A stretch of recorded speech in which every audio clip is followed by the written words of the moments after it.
Dear student, today we will take ninth lecture for PH 1501.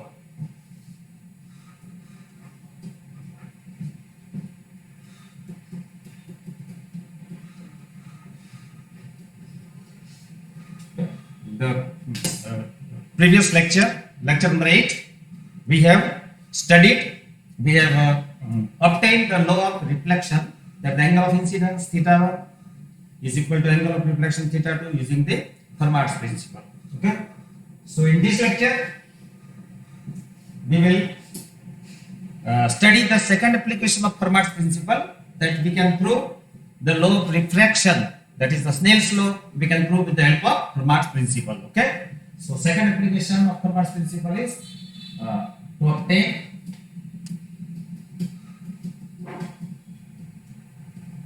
law of refraction, that is Snell's law, using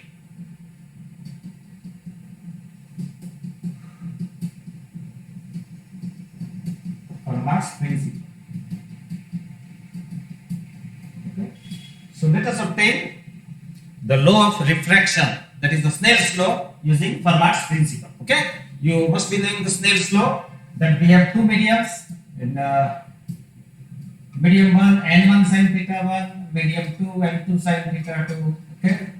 So n1 sin theta 1 is equal to n2 sin theta 2 is well known law of refraction known as Snell's law, and that we are going to prove with the help of Fermat's principle, right? Okay. So for refraction we have to consider two mediums. For refraction we have to consider two mediums.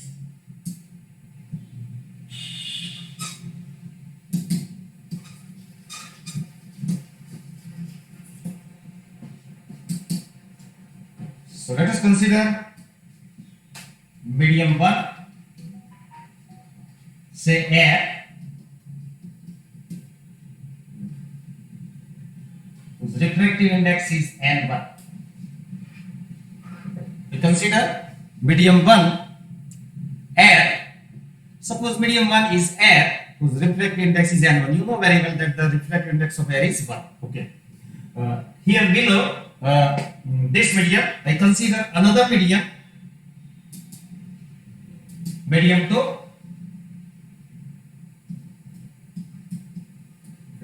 Suppose it is glass,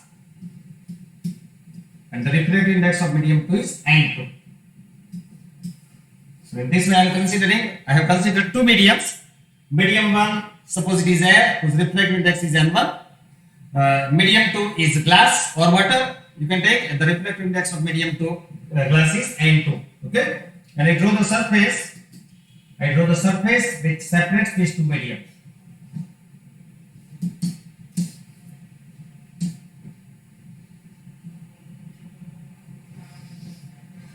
Okay. So this is the surface.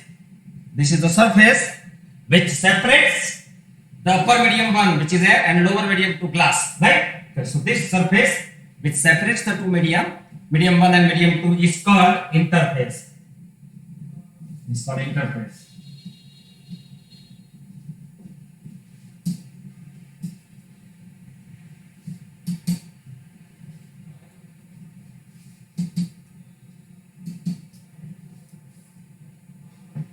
So this is called interface.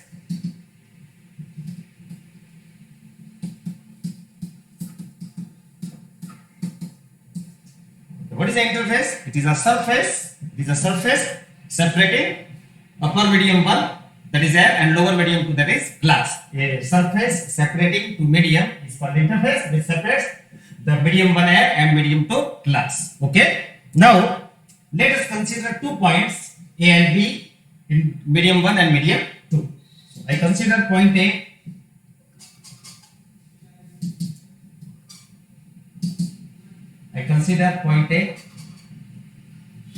In medium 1.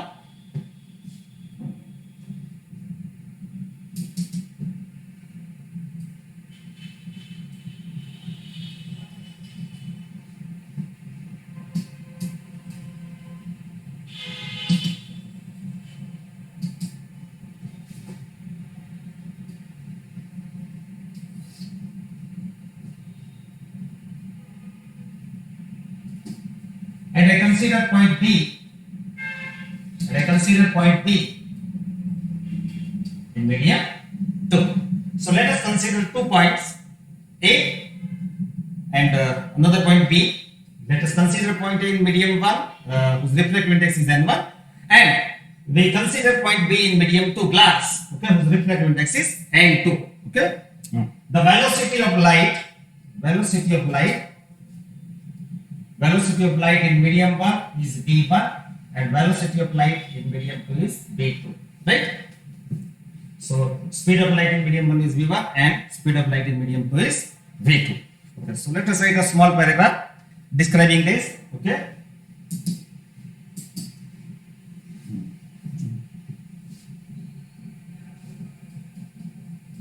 Let 2 points A and B in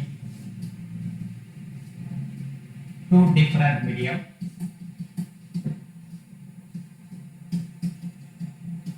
let us consider 2 points, point A and point B, in 2 different media having refractive indices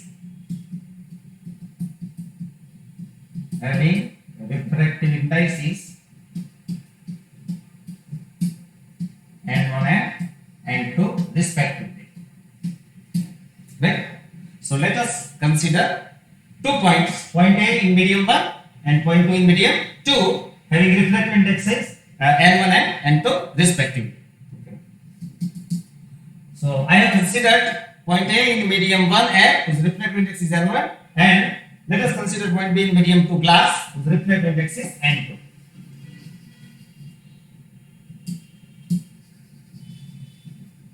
You can see here that speed of light in medium 1 is v1 and speed of light in medium 2 is, okay, so that also I mentioned, speed of light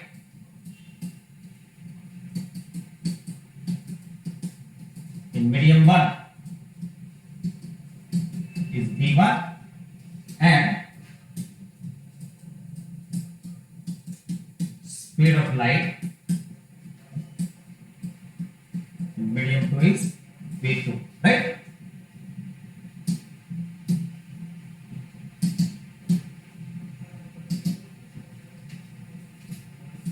So let us consider the speed of light in medium 1 is v1 and speed of light in medium 2 is v2. So medium 1 is air. So the speed of light in medium 1, air medium, is v1, and when the ray of light goes from air medium to glass medium, the speed of light in the glass medium 2 is v2.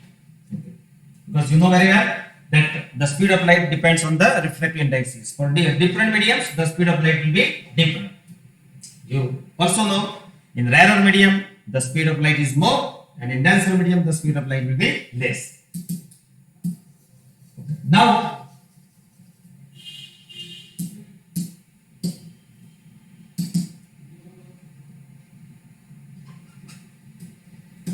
we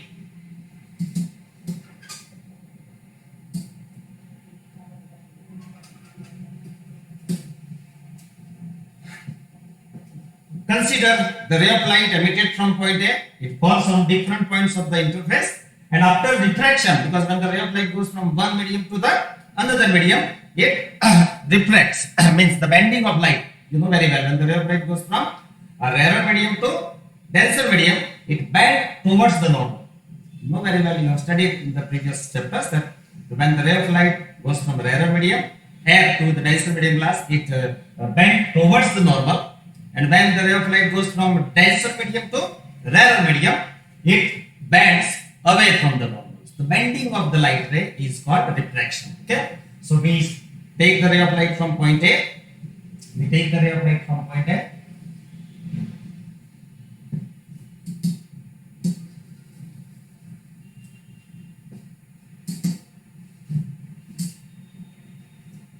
We take the ray of light from point A. It falls.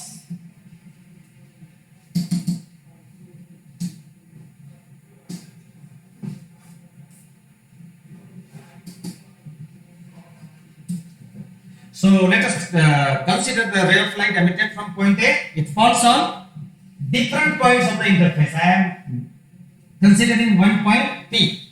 I am considering one point P on the interface separating two medium. What happens when the ray of light emitted from point A falls on point P of the interface which separates two medium? Okay, it undergoes refraction. Whenever the ray of light goes from one medium to another medium, it undergoes refraction. After refraction, it will reach to point P.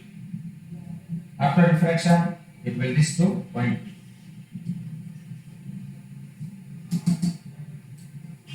So we can say that AP is the incident ray. AP is the incident ray.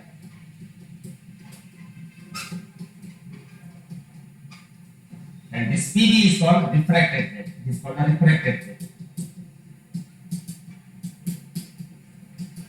You can think a number of paths. You can think a number of paths, okay, in which the ray of light emitted from point A falls on this point, this point, this point, different points of the interface. It undergoes reflection, and after undergoing reflection, okay, the ray of light is reaching at point B. Okay, in figure I have shown one path only, APB. Actually, you can think a number of paths. Okay, the ray of light emitted from point A falls on this point of the interface, falls on B point of the interface, falls on this point of the interface. It undergoes reflection, and after undergoing reflection, it is reaching to point B. So in figure I have shown only one possible path, APB. Okay, so that also I write.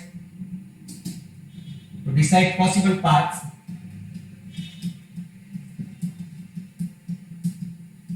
to decide possible paths, to decide possible paths connecting A and B, connecting 2 points A and B, the ray of light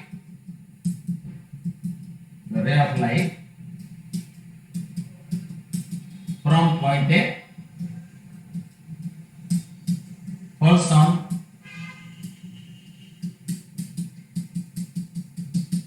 different points of interface. The ray of light emitted from point A. In order to decide the possible paths, according to Faraday's principle, you know, the ray of light select that path with the optical path length is minimum.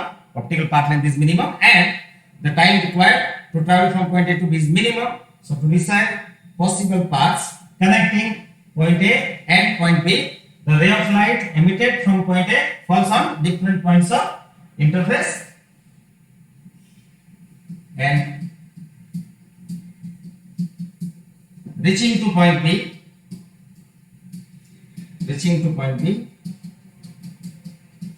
After reflection. Okay.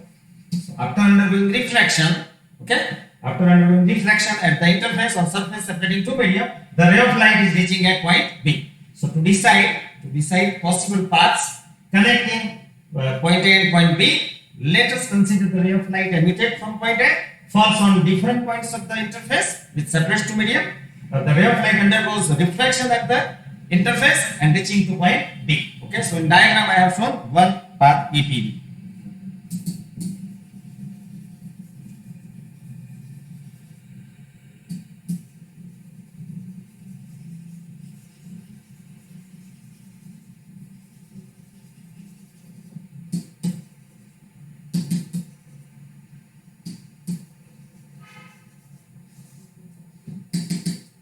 In figure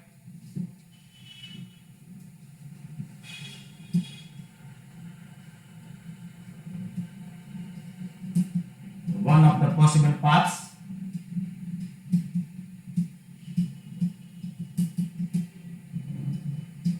APB is shown. So you can see here that I have shown one of the possible paths, that ray of light emitted from point A falls on the interface separating two mediums.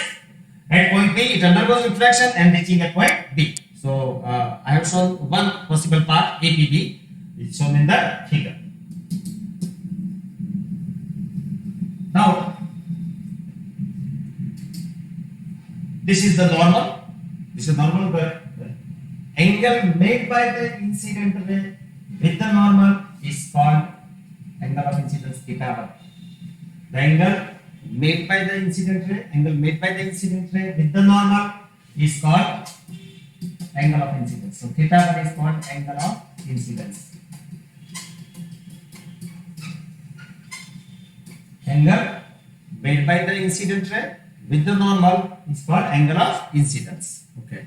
And the angle made by the refracted ray with the normal theta 2 is called angle of refraction. So theta 2 is called angle of refraction.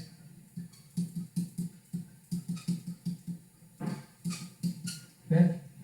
So theta 1, the angle made by the incident ray with the normal is called angle of theta 1 is the angle made by the incident ray with the normal is called angle of incidence, and theta 2 angle made by the refracted ray with the normal is called angle of reflection. And we have to prove N1 sin theta 1 is equal to N2 sin theta 2, that is the Snell's law using the Fermat's principle. Okay. So as we have some geometrical work, okay, we draw a normal. We draw the normal from point A. The length of the normal drawn from point A is small a.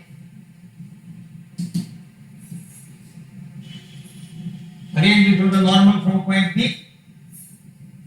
The length of the normal drawn from point B is small b.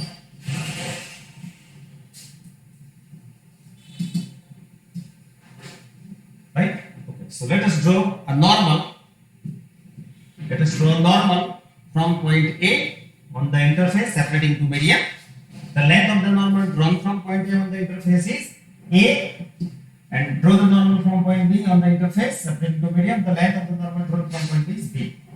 The distance between two normal, the distance between these two normal is D. Right? So the length of the normal drawn from point capital, length of the normal drawn from point capital A on the interface is A. Length of the normal drawn from point B on the interface is B. The distance between normal A and normal B is D. Okay. Let us assume that the distance of point P. Let us assume that the distance of point P from this normal is x. Let us assume that the distance of point P from normal A. Let us assume that the distance of point P from normal A is x. Then distance of point P from normal B will be d minus x. This will be d minus x. D minus x. Right? So let us do the normal from point A on the interface. The length of the normal drawn from point A on the interface is A.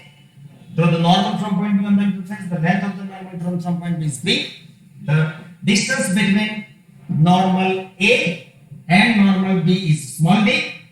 Let us assume that the distance of point P from normal A is x. The distance of point P from normal B will be d minus x. Right? Good. Okay. If this angle is theta 1, then this angle is theta 1. Right? Theta 1 is called the angle of incidence. Okay. If this angle is theta 2, then this angle is theta 2. Right? So this thing we have discussed. Okay, this geometry we did in the case of law of reflection. Theta 1 is equal to theta 2. The same thing we did here. That draw the normal from point A on the interface. The length of the normal from point A on the interface is A. Length of the normal from point B on the interface is B. The distance between two normal is D. The distance of point P from normal is x. The distance of point P from normal B will be d minus x. If you take different point, if you shift the point P on left side.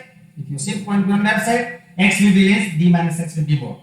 If you shift this point P on right side, x will be more, d minus x will be less. So for different points, x will be different. Okay. Now, for different paths, values of x will be different. For different paths,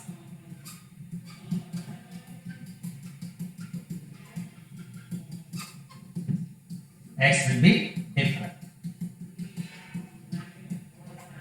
As I told you, if you shift the point P on left side, if you consider point P, if you shift point P on left side somewhere here, then x will be less, d minus x will be more. Okay, if you shift point P on right side, then x will be more, d minus x will be less. So for different points, x and d minus x will be different. Now suppose this length is L1, AP is L1, and this TB is L2. Right. Now you can use the Pythagoras theorem. You can use the Pythagoras theorem.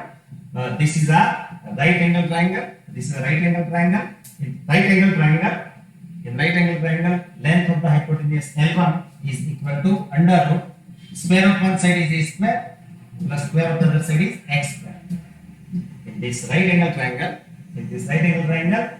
length of the hypotenuse L1 is under root square of one side is a square plus square of the other side is x square according to Pythagoras theorem. Similarly, in this triangle, okay, say this triangle is in medium 1, okay, and the triangle connecting refracted ray is in medium 2, right? Here this is right angle triangle. Length of one side is d minus x, length of the other side is b. So length of the hypotenuse will be under root b square plus d minus x whole square, right? So length of this hypotenuse in the second triangle, okay, which is in medium 2, is under root square of one side is b square, the square of other side is d minus x square. Okay. Now you can also find out the values of sin theta 1 and sin theta 2. In this triangle, sin theta 1 is equal to sin theta 1. Okay, you know very well sin theta 1 is equal to opposite side upon hypotenuse. So what is the opposite side of theta 1? X upon under root a square plus x square. And this triangle sin theta 2 is equal to the opposite side of theta 2 is d minus x upon this hypotenuse is under root b square plus d minus x whole square. Okay, so in triangle, okay, in the medium 1 we have triangle CAP. In triangle CAP, sin theta 1 is equal to the opposite side of the theta 1 is x upon hypotenuse is under root square plus x square. So in triangle CAP, sin theta 1 is equal to opposite side of theta 1 is x upon hypotenuse is under root square plus x square. And the triangle in medium 2, right, which is PDB, sin theta 2 is equal to the opposite side is d minus x upon hypotenuse is under root square plus d minus x square. So in the triangle of reflected ray, sin theta 2 is equal to the opposite side is d minus x upon hypotenuse is under root square plus d minus x. Okay, so this is according to the geometry of this triangle. Okay, now let us apply the Fermat's principle. Let us apply the Fermat's principle to obtain the law of reflection. That is sin theta 1 is equal to n1 sin theta 1 is equal to sin theta 2. So first of all, I write the geometrical path length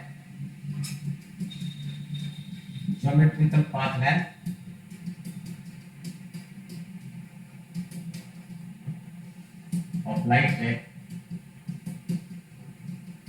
is equal to, you know, here to go from point A to point B, the incident ray traverse distance L1 plus the reflected ray traverse distance L2. Okay, so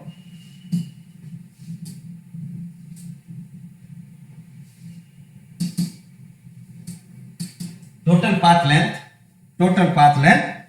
of the light ray is L1 plus L2, because from point A to travel from point A to point B, the incident ray travels distance L1 in medium 1 and reflected ray travels distance L2 in medium 2, and then it reaches to point B. Okay, this is the geometrical length of the light ray. The geometrical path length traveled by the light ray to go from point A to point B is the incident ray travels distance L1 in medium 1 and reflected ray travels distance L2 in medium 2. So total geometrical path length of the light ray to travel from point A to B is L1 plus L2. But what is the problem here? L1 distance ray of light travels in medium 1 whose reflective index is N1, and here L2 distance is traveled by the light ray in medium 2 whose reflective index is N1. So instead of geometrical length, we have to consider the optical path length of the light ray. So optical path length of the light ray, optical path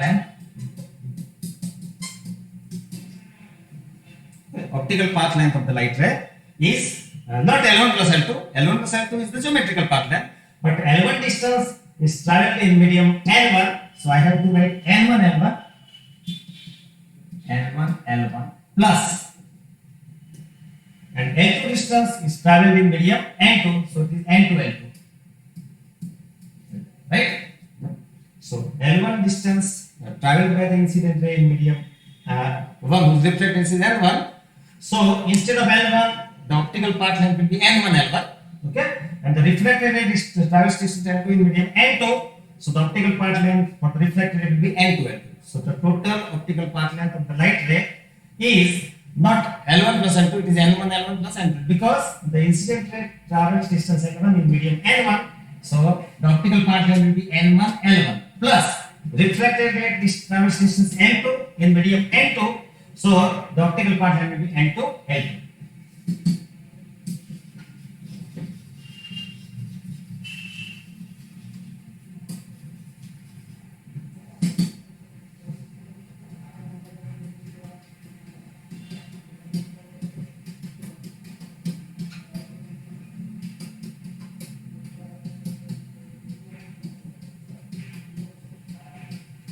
So optical path length is equal to N1 L1 plus N2 L2. Okay.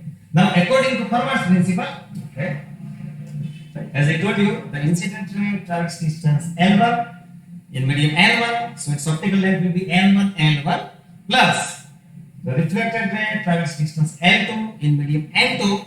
So for reflected ray, the optical path length will be N2 L2. Okay. So total optical path length of the light ray to travel from point A to point B is N1 L1 plus N2 L2.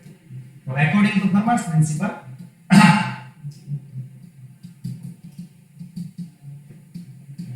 according to Fermat's principle, for minimum path length, the derivative of the path length dl by dx must be equal to 0. Okay, we have studied this. Okay, in Fermat's principle, right? According to Fermat's principle, okay, for minimum path length, okay, so for minimum optical path length, the derivative of optical path length dl by dx must be equal to 0. So the ray of light always travels choose path along which the optical path length is minimum and time taken will be the shortest time. Okay, so according to Fermat's principle, for minimum path length, the derivative of path length L dl by dx must be equal to 0. Okay. Now I put this value.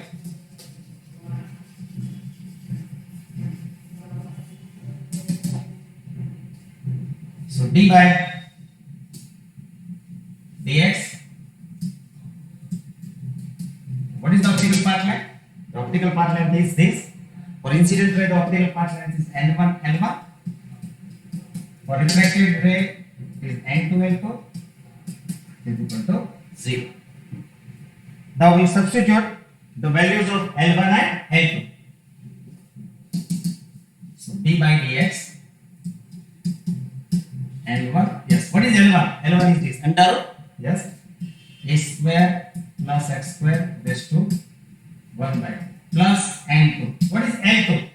L2 is b square plus d minus x square raised to 1 by 2, and this derivative must be equal to 0. So we are applying the Fermat's principle. According to Fermat's principle, the derivative of for minimum optical path length, okay, the derivative of optical path length L with respect to x dl by dx must be equal to 0. According to Fermat's principle, for minimum path length, the derivative of optical path length L with respect to x dl by dx must be equal to 0. So d by dx, okay. What is the total optical path length of the light ray to travel from A to B? The incident ray travels N1 L1 plus reflected ray travels N2 L2. So total optical path length of the light ray to travel from A to B is N1 L1 plus N2 L2, and this derivative must be equal to 0 according to Fermat's principle. So d by dx, N1 is the reflective index of medium 1, L1 is the optical path length of incident ray, that is a square plus x square raised to 1 by 2. N2 is the reflective index of medium 2, and N2 is the path length of the refracted ray, that is b square plus d minus x square raised to 1 by 2 is equal to 0. And this derivative for minimum path length, okay, for shortest time and minimum path length, this derivative must be equal to 0.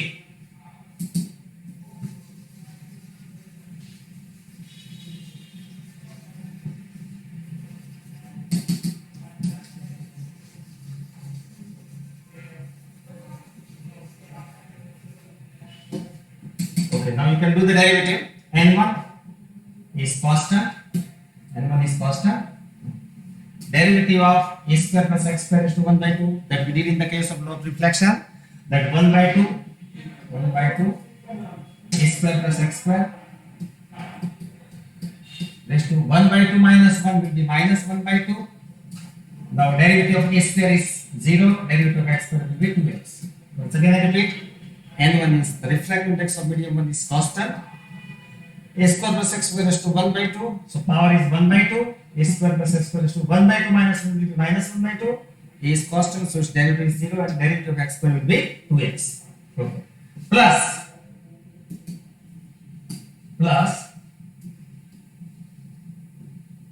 n2 is constant. Derivative of b square plus d minus x square is to 1 by 2 is 1 by 2. First I write the power 1 by 2 b square plus d minus x square raised to 1 by 2 minus 1 will be minus 1 by 2, right? So n2 is constant, n2 is the refractive index of medium 2 is constant. Power is 1 by 2, b square plus d minus x square raised to 1 by 2 minus 1 will be minus 1 by 2 into bracket. Yes, b is constant, so its derivative will be 0. B is constant, so its derivative is 0. Now we take the derivative of d minus x square. So the derivative of d minus x square will be 2d minus x. Derivative of b is constant, so derivative of b square is 0. Derivative of d minus x square will be 2. D minus x raised to 2 minus 1 will be 1 into d का derivative होगा 0 minus x का होगा 1 and this is equal to 0. Once again I repeat, n2 is constant. Derivative of b square plus d minus x square is 1 by 2. B square plus d minus x square is 1 by 2 minus 1 will be minus 1 by 2. Now derivative of the bracketed part, b is constant, so its derivative is 0. Derivative of d minus x will be 2 d minus x. d is constant, so d का derivative होगा 0. x के respect में derivative होगा -1 and this dl by dx must be equal to 0. So you will be having, yes, this 2 is cancelled. 2 is cancelled. And also this 2 is cancelled. So we have n1 into x and this a square plus x square is to 1 by 2. This plus minus will be minus, yes, and 2 d minus x divided by b square plus d minus x square is to 1 by 2. That is equal to 0, right? So 2 is cancelled from the first term and second term. So we are left with here we are left with n1 as it is, okay? Here x and a square plus x will be minus 1 by 2. When it goes in denominator, it will be a square plus x is to 1 by plus 1 by 2. Okay. Here plus or minus will be minus, and 2 is constant. D minus x upon d square plus d minus x is to minus 1 by 2. When you write in denominator, it will be plus 1 by 2. Plus 1 by 2.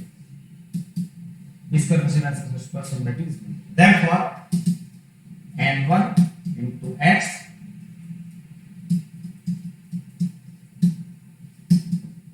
is equal to n2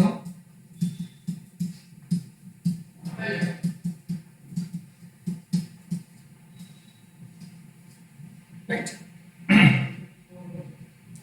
So n1 x upon d square plus x is to 1 by 2 is equal to n2 d minus x upon d square plus d minus x is to 1 by 2. Okay, as I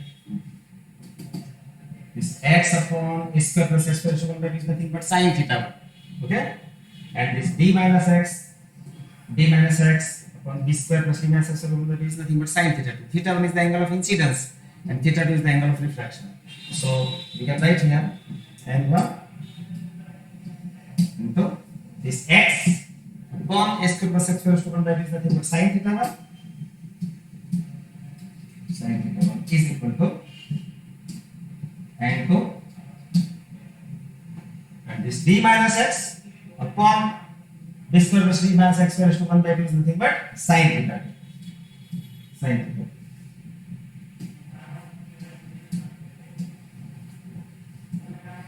So N1 is the refractive index of medium 1. If it's the incident ray is traveling, theta 1 is the angle of incidence. When the ray of light goes from medium 1 to medium 2, it undergoes refraction. Okay, N2 is the refractive index of medium 2 and theta 2 is the angle of reflection. So N1 sin theta 1 is equal to N2 sin theta 2. Okay, so this is Snell's law of reflection. This is Snell's law of reflection, right? That N1 sin theta 1 is N2 sin theta 2 is the Snell's law of refraction.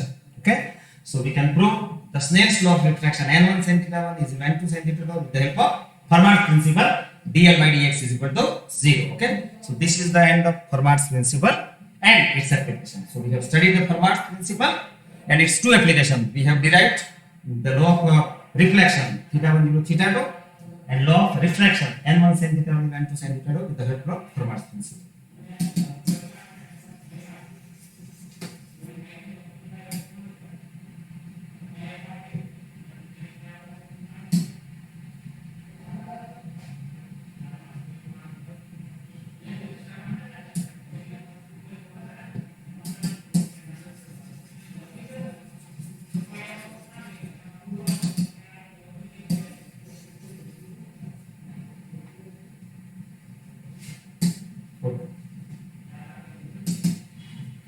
So this is the end of Fermat's principle and its application. Next, we will take cardinal points. Okay, so now we are left with only one small chapter, optical system.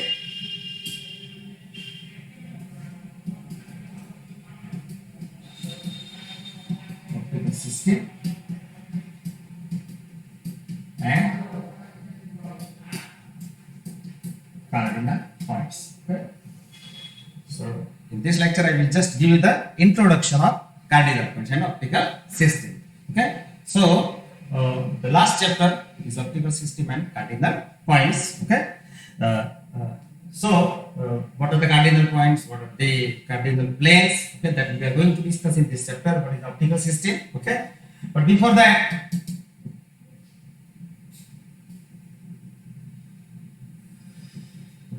suppose I take one lens.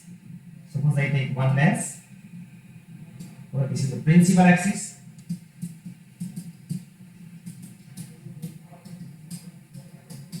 Okay. I have one convex lens. Okay. And I will give you one object somewhere here.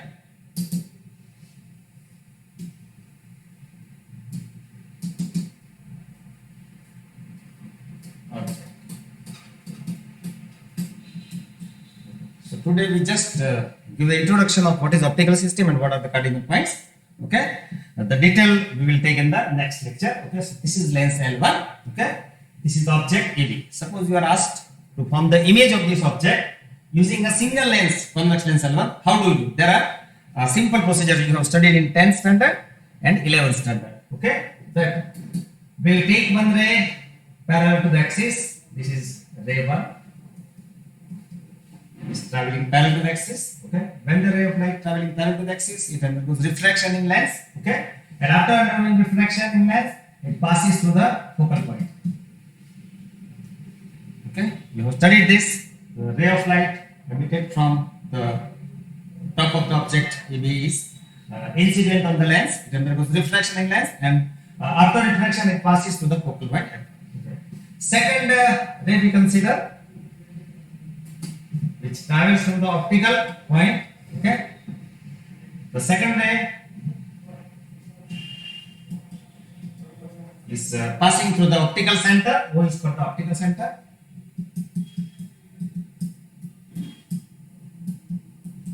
Of the lens. Okay, and the ray passing through the optical center of the lens is not deviating, it goes straight. Both the rays are meeting somewhere here. Okay, so we are getting a image. So this A dash is the image of point A and B dash is the image of. So this is the image. A dash B dash is the image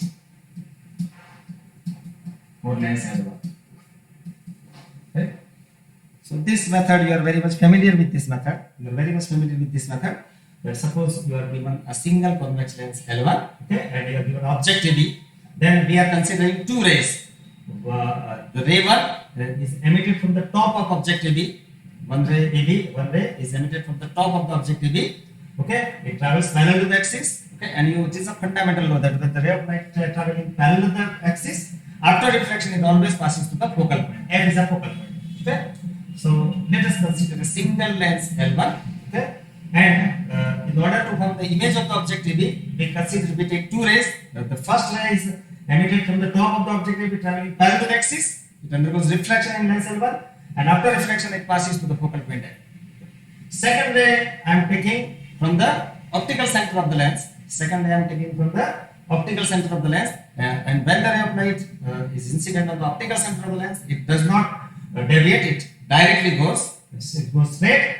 Okay, both the rays. Okay, so the ray of light, second ray is traveling, is passing through the optical center of the lens. Okay, so both the rays, the first ray traveling parallel to the axis, after reflection passing through the focal point of the lens. Second ray passing through the optical center of the lens, it goes straight. Both the rays are meeting at point A dash. So A dash is the image of point A and B dash is the image of point B. So A dash, B dash is the image. Now, if you consider another lens, suppose you are given the another lens somewhere here. This is lens L2. Lens L2. Right? Then for lens L2, this image will behave as a virtual object. Okay? So EB, A dash B dash is the image for lens 1, but for lens 2, this image will behave a virtual object. So A dash B dash will be the virtual object for lens L2. So A dash B dash is the image for the first lens L1, but this image A dash B dash, this image A dash B dash of the first lens L1 will behave as a virtual object for lens L2. So if you put another lens L2 here, then this A dash B dash, this is the image for lens L1, will behave as a virtual object for lens L2. Again, you can draw the ray diagram and obtain the image formed by lens L2. Okay, so what you have to do, you have to first obtain the image formed by lens L1. The image formed by lens L1 will behave as the object for lens L2. Then again, you obtain the image formed by lens L2, right? The image formed by the second lens will behave as the object for third lens L3. And then again you obtain the final image by lens L3. But this is a very tedious and complicated method. And the image formed by a single lens is suffering from so many defects. Okay. So what is optical system? A system having more than one lens is called an optical system. System having more than one lens is called an optical system.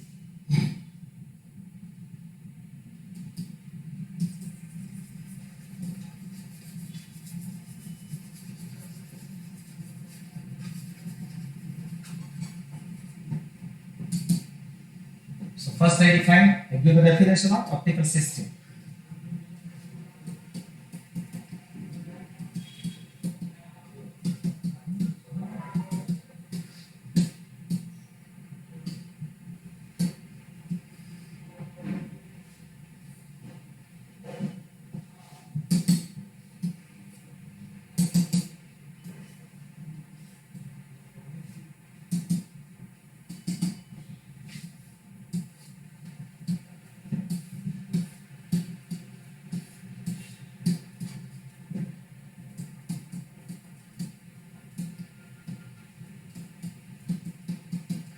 So what is optical system? A system having more than one lens.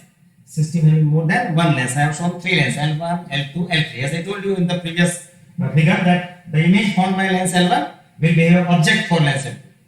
Image formed by lens L2 will behave as an object for lens L3. And in this way you can obtain the final image formed by three lenses. But this is a very complicated and tedious method. Okay. So the cardinal points will help you to obtain the image. Okay. Now, first of all, we define what is optical system. A system having more than one lens. A system having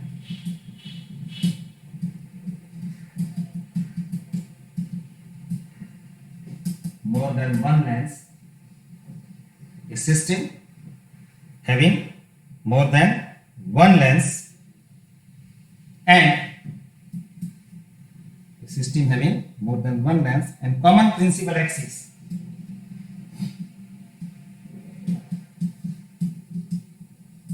Common principal axis is called an optical system. Right? A system having more than one lens. L1, L2, L3 is a combination of three lenses. Okay? So a system having more than one lens. As for example, a system having a combination of three lenses, L1, L2, L3, having a common principal axis. Okay? तीनों lens की axis एक ही होनी चाहिए. A system having three lenses L1, L2, L3 having a common principal axis is called an optical system. Okay. Now you have studied so many optical instruments. You have studied so many optical instruments in which you are having more than one lens. So do you please remember the names of the optical instrument which you are familiar with having more than one lens. Okay. अब याद करो कि ऐसे कौन से optical instrument है जिसमें एक से ज्यादा लेंस आते हैं having a common principal axis. So a system of more than one lens, two lenses L1, L2 or three lenses L1, L2, L3 having a common principal axis is called optical system. Now please remember the name of the instrument which is having more than one lenses. You are familiar with optical instruments. So optical instruments such as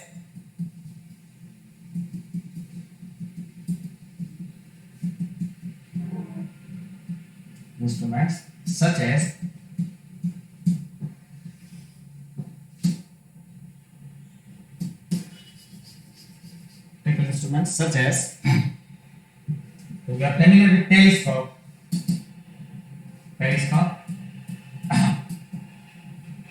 You know very well that telescope has more than one lens, or objective lens and eyepiece.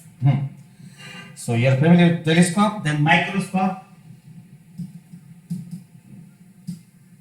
Microscope में भी एक से ज्यादा lens होता है. You are familiar with spectrometer.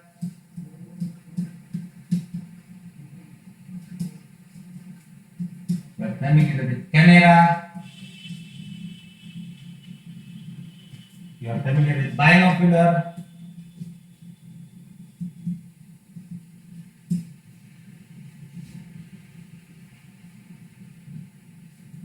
So in optical instruments, like telescope, microscope, spectrometer, camera, binocular, a collection of lenses. Means more than one lens.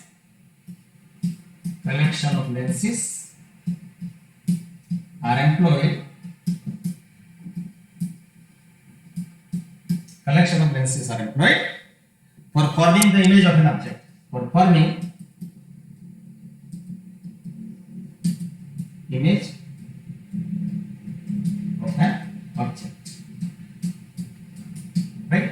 So an optical instrument with which you are very much familiar with, telescope, microscope, spectrometer, camera, binocular. Okay, a collection of lenses are employed. More than one lenses are used. Okay, for forming the image of an object. Okay, because the image formed by a single lens is suffering from so many defects, but the image formed by the optical system is good enough. Okay, and it is out of so many defects. Then I also mentioned the image formed by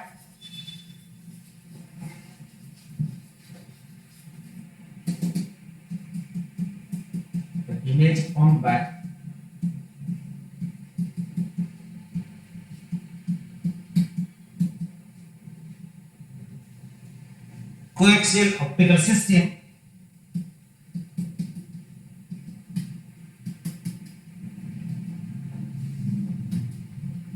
image formed by coaxial optical system is fair enough. आपको बहुत अच्छा image मिलता है. without any defects. Right? So आपको जो single lens से जो image मिलता है, it is having so many aberrations or defects. Like if आपका ऑब्जेक्ट कलरफुल नहीं है तो उसका इमेज आपको कलरफुल मिलता है. Okay? So many aberrations are there. Okay? You are not familiar with the aberration, but the image formed by a single lens is suffering from so many defects or aberrations. But the image formed by more than one lenses, the image formed by a coaxial optical system which consists more than one lenses is fair enough, okay, and it is without any defects, and that is why we will obtain the image. We will obtain the image formed by coaxial optical system having more than one lens, and the image formed by coaxial optical system having more than one lens is fair, good enough, without any defects. Okay, there is no any defects or aberration in the image which is formed by coaxial optical system. For that, we will use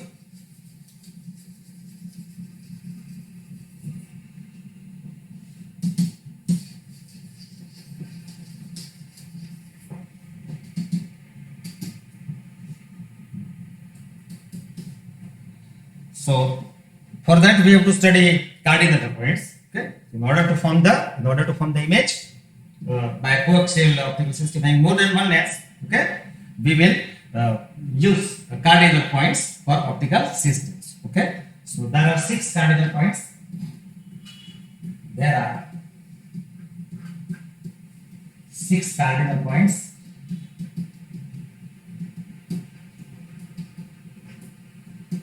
There are 6 cardinal points which characterize the optical system.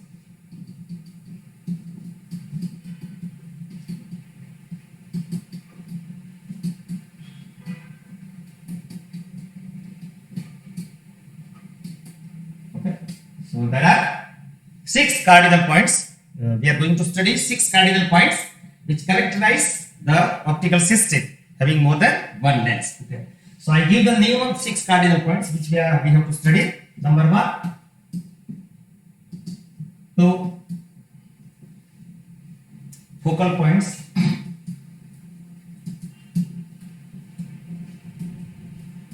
Denoted by F1 and F2.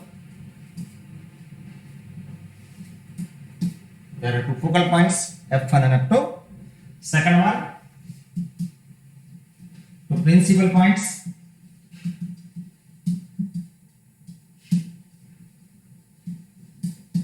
P1 and P2. So we are going to study 2 focal points with which you are familiar. 2 focal points, F1 and F2. 2 principal points, P1 and P2. 2 nodal points.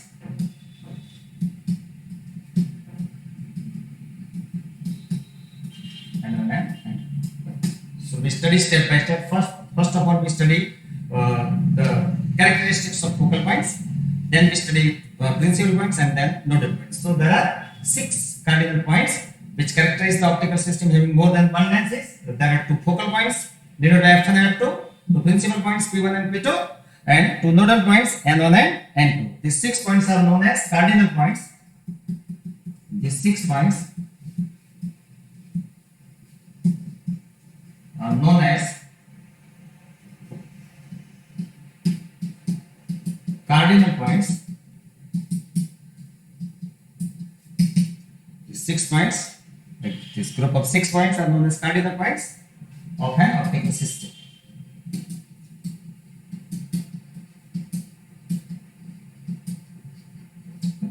So 2 focal points, F1 and F2, 2 principal points, P1 and P2, 2 nodal points, N1 and N2, and these 6 points are known as cardinal points, right?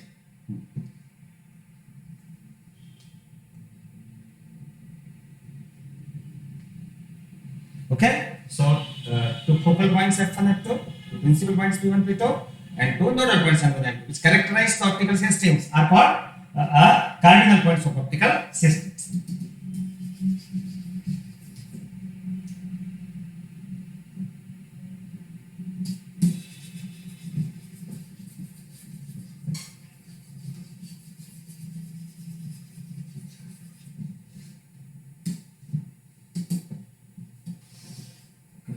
Suppose this is first focal point F1, principal point P1, second principal point P2. Okay. The plane passing through focal point X1 is known as focal plane, and the plane passing through principal point is known as principal plane. The plane passing through the focal point is called focal plane, and plane passing through the principal point is known as principal plane. And this is the principal axis, along which all these 6 points, all these 6 cardinal points are situated. So we mentioned that also. The plane passing through the planes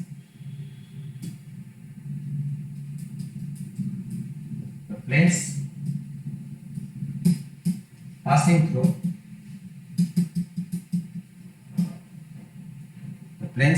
through these cardinal points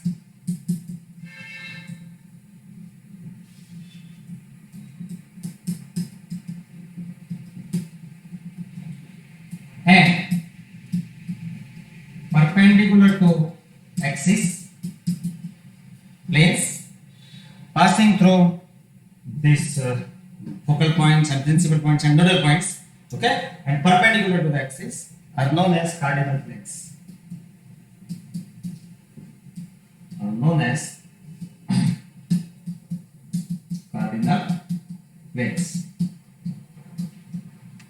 Right? The planes passing through focal point perpendicular to the axis is called focal planes. Plane passing through principal point and perpendicular to the principal axis is called principal plane. And planes passing through the nodal points are known as nodal planes. Okay, so the planes passing through these cardinal points and perpendicular to the axis are known as cardinal points. Okay, we stop here. Next lecture we will study the characteristics, properties of focal points, principal points, and nodal points, and how these cardinal points are useful to obtain the image that we will study next lecture. Thank you so much. So I stop here.